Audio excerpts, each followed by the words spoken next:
Y vamos a comenzar hoy con un tema que nos es muy cercano, además con lo conmocionante que me parece debe haber sido, por las fotos que uno ha podido ver, lo multitudinario de este acto de los 50 años que han pasado ya, ¿no? Del 22 de agosto de 1972.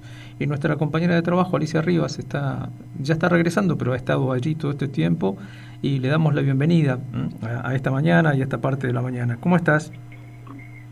Muy buenos días, Miguel. ¿Cómo estás? Estoy en ruta, así que si se corta... Se corta. Porque estamos volviendo, exactamente. Bueno, entonces aprovechemos para charlar nosotros. Yo le contaba a la audiencia que en un rato nomás vamos a escuchar una entrevista, me parece que muy interesante, y vale la pena escucharla completa, que le hiciste a Raquel Camps, que bueno, ha sido una militante muy activa de todas estas situaciones que incluyen el juicio que se hizo en los Estados Unidos, en el estado de Florida. Pero contanos un poco tus vivencias desde que llegaste a Trelew, desde que pudiste ver aquel aeropuerto, del acto que ayer fue, bueno, con presencia de muchísima gente de todo el país además, ¿no?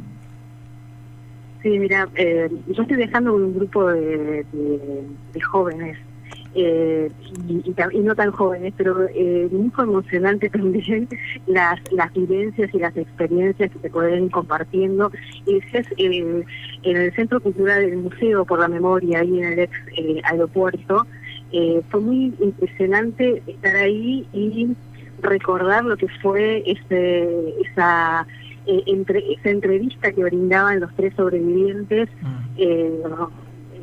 los tres referentes de las organizaciones, una vez que decidieron entregarse, digamos, ¿no? Y estar ahí y recordar un poco lo que fue eso, muy conmovedor. Fue muy conmovedor también la entrada al penal de Rawson, que pudimos visitar. Eso, ¿lo pudieron visitar? Lo pudimos visitar, bueno, después de los trámites propios para ingresar al penal, y fue muy impresionante porque en algunos casos nos tocó ingresar con algunos de los que estuvieron en la planificación de la fuga, pero no pudieron sumarse, y era la primera vez, por ejemplo, que volvían al penal de Rawson después de esos años presos ahí, después de la masacre, y empezar a mirar, ellos empezaban a buscar los lugares conocidos. Bueno, acá había una estufa, decían, acá había una mesa. Porque fue muy impresionante también ver lo que es hoy este penal, porque dentro de ese penal, el pabellón que fuimos a ver es un pabellón para una rehabilitación de pibes adictos, digamos, ¿no? De personas que están con consumos problemáticos, muchos de ellos de la provincia de Buenos Aires, que están también aislados ahí, porque nos decían, estamos acá y hace más de 8 meses, un año, no pueden tener contacto con las familias, así que te imaginas en esos años lo difícil que era para familiares de presos políticos organizarse e ir a ver a sus familiares. Hoy los presos, como los que estaban ahí, están completamente aislados, así que bueno, un poco eso también fue muy conmovedor, entrar al penal. Bueno, todo fue muy movilizante. La cantidad de gente ayer, en el acto principal, que se vieron todos los funcionarios, los familiares. Tati Almeida, madre de Plaza de Mayo, línea fundadora, dijo algo que fue como un resumen, decían después, de lo que se sintió. Que lo que había pasado ahí con la cantidad de gente que había ayer es que se había tomado la ciudad de Trelew. Como un gesto simbólico, también de reivindicación de la lucha, decían, de esos jóvenes militantes que habían pensado esa fuga, que la habían planificado y que después terminaron rindiéndose, entregándose, digamos, ¿no? Pensando que se iban a respetar las garantías que habían discutido, que habían pactado, y después la masacre. Así que eso fue. Y lo otro que a mí me conmovió mucho fue la presencia de los hijos y las hijas. Porque bueno, venimos desde tantos años cubriendo, y tal vez la cara visible de los familiares siempre fueron las madres, las abuelas, pero hoy ver a los hijos, a las hijas, como protagonizando un poco esa escena y también reivindicando la figura de sus padres y sus madres, es muy impresionante porque lo que vienen planteando es que las abuelas y las madres están muy grandes, y que hay la necesidad también de reforzar ese recambio generacional, que significa de alguna manera también seguir sosteniendo las banderas de memoria, verdad y justicia. Así que bueno, me parece que por eso también la charla con Raquel para mí fue conmovedora, porque la presentación de La Patria Fusilada, la reedición que hace la ella con Ángela Urondo. Así es, tenemos ese ejemplar, así es que pudimos leer el texto que escribió ella, ¿no? Que escribió también. Y es eso que vos decís, es la escritura desde este lugar que les toca a ellos ahora, ¿no? De hijos y de algún modo de seguir estando ahí con esa memoria viva. Sí, además de buscar en el texto, en esa entrevista que fue tan significativa, buscar algún mensaje para ellas. Lo hizo Raquel en la entrevista, pero lo decía también Ángela, porque en varios momentos de la presentación del libro planteaban ellas, también los necesitaron como hijas, y así que bueno, una mezcla de cuestiones que se vinieron ahí. También fue muy impresionante y muy interesante ver el agradecimiento a la comunidad de Trelew, reivindicando esto de la Comisión de Solidaridad, que también lo vivimos, porque yo por lo menos me alojé en una casa solidaria, y sentimos un poco que se hicieron cargo de nosotros ahí, de nosotras, de una manera tan generosa. Sentimos eso, que es la solidaridad de una familia que acompaña a gente que viene de lejos, para cuestiones que son también así muy movilizantes. Bien. ¿A la base aérea pudieron entrar o hubo algún grupo que pudo entrar? Sí, pudieron entrar, entró Graciela France, que fue con quien yo viajé también desde Misiones. Yo no pude estar ahí porque ya empezamos a volver en este horario. Además estaba pensado para que los familiares y sobrevivientes de la dictadura pudieran entrar, así que Graciela entró, hizo el recorrido, nos compartía fotos. Está modificada la base, un poco eso también lo mostró el perito que hablábamos ayer, el perito forense que reconstruyó un poco la escena final de la masacre, y pudo desmentir la versión oficial. Así que muy conmovedor, decía, porque bueno, la familia entrar en ese lugar tantas veces imaginado, tantas veces como reconstruido, decía, en algún momento cuando se estaba pensando en que iban a estar entrando a ese lugar, estar ahí, y sobre todo después de esa reconstrucción que aportó la medicina forense, digamos, y fue tan gráfico porque veíamos en la presentación, y creo que hay material porque después hubo una reconstrucción, entonces ahí decían los familiares, sobre todo los hijos y las hijas, nos pudimos poner como en ese lugar tan chiquito, tan diminuto, y entender realmente que esa versión oficial era absolutamente irreal. Claro. Mencionar la magnitud de la masacre, digamos, ¿no? Sí, porque ese lugar está bastante bien descrito en la entrevista que hace Paco Urondo a los 3 sobrevivientes. Está realmente con detalles allí. Después hay un par de textos más que vuelven sobre lo mismo y también reconstruyen todo el espacio, incluso con croquis que los propios sobrevivientes en algún momento dijeron, y ya en ese momento se sabía con exactitud que todo lo que estaban contando era mentira, que era imposible que se hubiera dado eso de la fuga, ¿no? Que fue el argumento que Lanús se defendió hasta que se murió.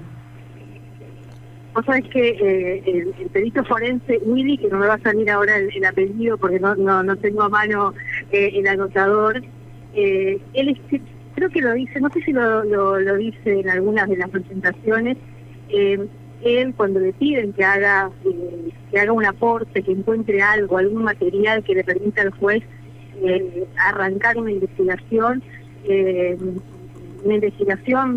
con las características que demanda una investigación forense, él se llevó el texto de Tomás Eloy Martínez, Sí. La Pasión según Trelew, y se puso a leer ese texto ahí, en la base, y a imaginar a partir de ese texto lo que pudo haber pasado. Y después otra cosa que cuenta en sus intervenciones es que una vez que pudieron reconstruir y hacer toda la pericia en ese lugar, la pericia en el marco primero del juicio por crímenes de lesa humanidad que se hizo, se cerró, se cedió ese lugar porque bueno, era una prueba judicial, y él contaba que estaba tan conmovido, tan conmocionado, eran como las 11 de la noche, y bueno, vos sabrás, entre Trelew, un escenario pero que no queda nada. Claro. Tenían un sándwich para comer con parte de ese equipo, y el lugar que sintieron que tenían que ir fue al ex aeropuerto. Claro. Y terminaron ahí a las 11 de la noche, y le dice una de las familiares, eso es tan simbólico, tan significativo, porque el último lugar donde estuvieron vivos o se nos vio vivos fue ahí. Claro. Entonces se generó ahí como un clima de mucha emoción también entre los familiares, entre los que aportaron en distintas instancias, ya sea de la distancia judicial, bueno, la visibilización, los acompañamientos, que fue una experiencia, creo yo, también muy movilizante para toda la gente que pudo vivirla. Tal cual. Vos estabas hablando del doctor Rodolfo Willy Peregliasco, que es físico y actuó como perito forense, en este caso, del juicio que se hizo en Estados Unidos, en el estado de Miami, contra el genocida Bravo. Y bueno, y ayer además estuvo en el programa Macroscopio charlando con Sandra Nicosia, tremendo programa. Así que bueno, que está además guardado, escúchenlo, tal cual. Sí, totalmente, es muy conmovedor verlo es muy conmovedor, porque en un momento representa la escena de cómo cree que fue el disparo, que esta versión que dan de que Pujadas habría disparado a uno de los marinos, y bueno, él, según lo que puedo reconstruir, hace como una mueca, digamos, que da cuenta que es imposible que eso haya pasado en ese lugar, con esa disposición espacial, con la cantidad de personas que estaban ahí, bueno, y fue un momento así muy gráfico, digamos. Tal cual. Bien, queda mucho por charlar, seguramente ya lo haremos cuando estés aquí, porque bueno, además estamos hablando del año 1972, gobierno de Lanusse, y un tubo de ensayo de todo lo que vendría después y de la magnitud que tendría, ¿no? Me parece que eso hay que volver a mirarlo también. Te aporto una última cosita ahí, que hablaste del gobierno de Lanusse. Justamente Willy decía, porque después terminó testimoniando, como decíamos ayer, en la causa civil en los tribunales de Miami, en Miami, que después fue una condena por jurado. Y el abogado norteamericano que los representaba todo el tiempo hablaba del gobierno de Lanusse. Entonces él tenía como una obsesión de que estaba escuchando el gobierno de Lanusse, y le termina diciendo: no, por favor, basta de decir el gobierno de Lanusse, es la dictadura de Lanusse. Claro. Entonces, cuando el abogado le pide que le explique por qué, bueno, le explica, qué sé yo, y cuando vuelve ante el jurado que tendría que evaluar lo que estaba pasando ahí y resolver, el abogado norteamericano empieza a hablar de eso, no de la dictadura.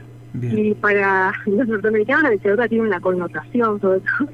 Entonces, él decía que eso también fue importante, poder caracterizar bien lo que fue ese contexto, ese régimen y ese gobierno, que era una dictadura, digamos, ¿no? Tal cual. Y ahora que se han desclasificado todas las actas de las reuniones de la Junta de Gobierno, que eran la Junta de los 3 comandantes que acompañaban a Lanusse, quizá empiece a asomar en el horizonte a ver quién dio la orden, porque eso es un dato que se intuye que fue la propia Junta o 2 de los 3 miembros de esa Junta los que decidieron el fusilamiento. Bueno, ojalá aparezca el documento donde esto esté escrito, ¿no? Puesto por escrito. Y además lo que eso disparó después, ¿no? Que los 6 que habían podido llegar a Chile, que estaban esperando ahí la resolución del gobierno de Salvador Allende para que pudieran viajar rumbo a Cuba, digamos. Finalmente, después de la masacre, el gobierno de Salvador Allende decide, a pesar, lo decía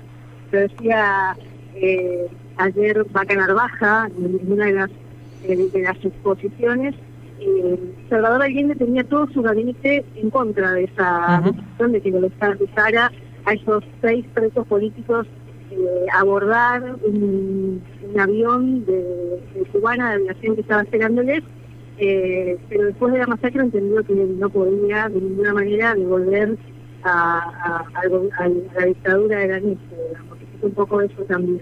Tal cual. Bien, Alicia, bueno, que tenga buen regreso, ya estaremos charlando aquí con más tranquilidad, con más tiempo también sobre todo esto que se vivió, que me imagino estarás procesando todavía, esto es para varios días, me imagino yo.